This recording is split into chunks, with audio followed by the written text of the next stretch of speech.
Hey, what's up YouTube? This is a quick how-to about how to mount some photo prints to wooden panels, start to finish. So I was actually making these for quite a while, but I've just started making the panels entirely myself. So I'm just going to show you how I do that. First step is starting off with the panel itself and like the front piece, the face. And I just do that by cutting it on the table saw from a larger piece. And then I will move on to cutting the edges, which raise them up off the wall. So just start by putting a 45 on your piece there, and then I just take the panel I just cut and match it up and cut the pieces like that, and then flip the piece of wood you're working with every time so that you have always kind of inward facing 45-degree angles, and that'll just help make sure. Well, firstly, then you don't have to reset the miter saw for both sides or anything silly like that. That would just kind of take more time than you need to spend.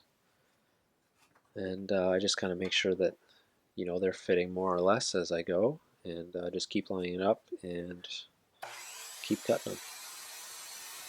Just going to fast forward a bit through that, and we'll get to the next step, which is attaching the edges we just cut to the panel.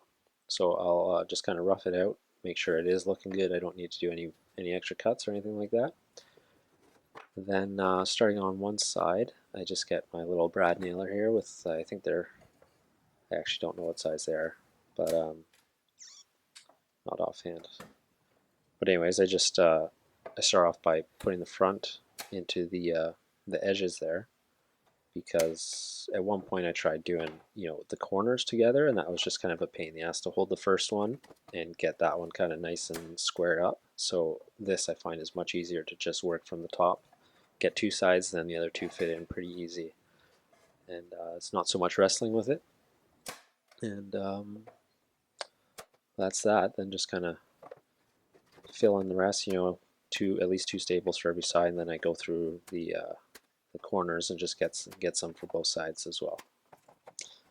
Then we will smooth the corners off, which I do just with a hammer. It kind of just folds in the fibers, so you're less likely, if an edge gets caught on something, it's not going to sliver out or anything like that.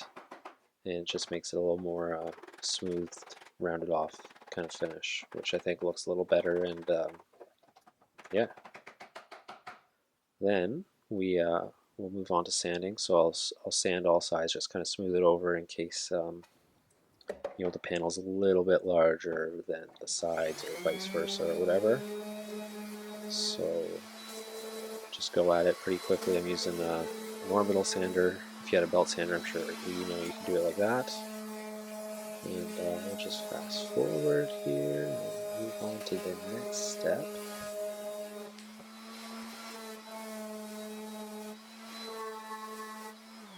And then we're going to paint the panel. So I like to paint the panels before I actually apply any prints to it, because it's just better that way. Then I don't risk getting paint on the panel. I'll start a little bit on the face just in case the print I cut doesn't completely cover the wood. I don't want to show two tones or anything like that.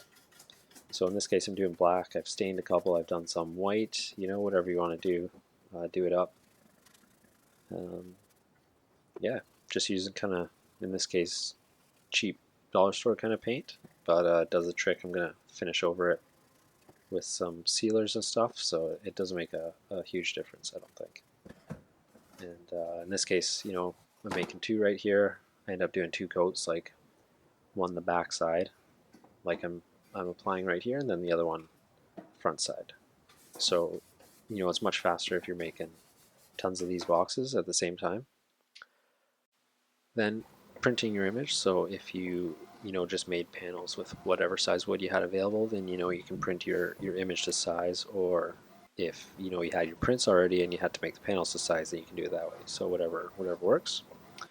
Okay, and the next step is going to be cutting the print to size, or to the general size of the panel. So I like to use one of these swing line cutters. Just kind of guarantees you pretty straight cut, better than I could do with scissors or like a box cutter knife or anything like that.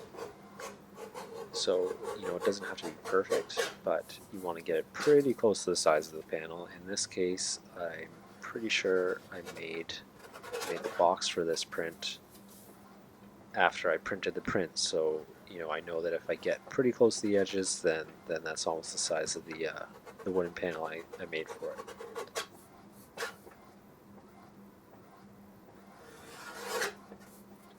Alright, then we're going to give it a rough fit and just give it another quick trim. So you can see there's a little bit of overhang. I'll show it to you a little closer when we flip it over.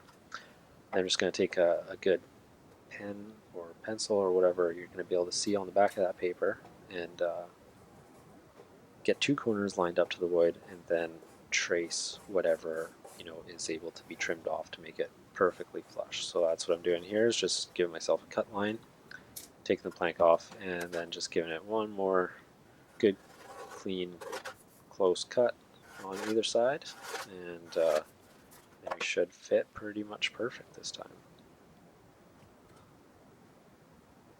And that looks pretty good. Then I'm going to apply the print to the panel, and I'm doing that with this Mod Podge here. Before, I've been making these for a few years, and actually I just switched to Mod Podge because it kind of doubles as my adhesive and as my sealer, which I was using two products before, and it was hard finding good glues for wood and just getting a good match for everything. So I really like actually the Mod Podge because it's just easy and it's cheap and it's good for both parts of the process. So I haven't found a reason not to use it yet, other than it can be kind of hard to get a smooth finish on the top when you're sealing the print off, but there's a few tricks I'm working on, and yeah. So the good thing about Mod Podge is it's not super liquidy and wet. It doesn't make your prints wrinkle so bad if you're using good thick photo paper anyways. And it grips pretty fast and it dries pretty fast, which is key. So just get your print on there. Then I like to take a sheet of scrap paper and put it on top. Just press it down. I don't want to use my bare hands onto the print, so that's why I'm doing it like this. You'll see, and just make sure that there's no glue getting onto that print, onto that scrap paper, because you don't want to put any of the adhesive on the print itself yet. So then we're going to move on to applying the top coat, and again, just using the Mod Podge. In this case, I'm trying some glossy, which I ended up not liking as much as just having the matte after all. But that's what I'm using in this clip here. So I just get a little sponge roller, go over it as evenly as you can. It doesn't spread all that well, so you'll have to kind of apply a few bits at a time, but work kind of quickly because it starts to dry pretty fast, and you don't want it to necessarily dry unevenly. So yeah, there's that, and we will just kind of skip up to the next step, which is lightly sand my top layer, which might seem kind of counterintuitive, but I decided to sand on top of the faux just with that glossy. Part of the reason why I didn't like the glossy was because it didn't come off as smooth as the matte finish did. So I ended up giving it a little bit of a sand with a really fine grit. I think I was using 220 here, and that just kind of smoothed it over, and then prepped it for one more coat. Alright, and our final step is going to be applying more coats of sealer, or the Mod Podge here. So it's essentially just repeating the same steps we've already done. Especially if you ended up sanding it, you're probably going to want to give it at least one more coat on top of your last sanding, just to kind of smooth it over and give it a little bit of extra durability and all that sort of thing. So one thing I didn't show here was I've actually been coating the sides with the sealer as well. Like usually I'll do the first coat of the sealer on the top, and then every coat after that, I do the sides as well. And after that, you're basically finished and ready to hang it, ready to display it, whatever you want to do. So I've actually been been bringing these to a local art store, and they were even selling quite a bit. And for how easy to make they are, I'm definitely going to continue making them.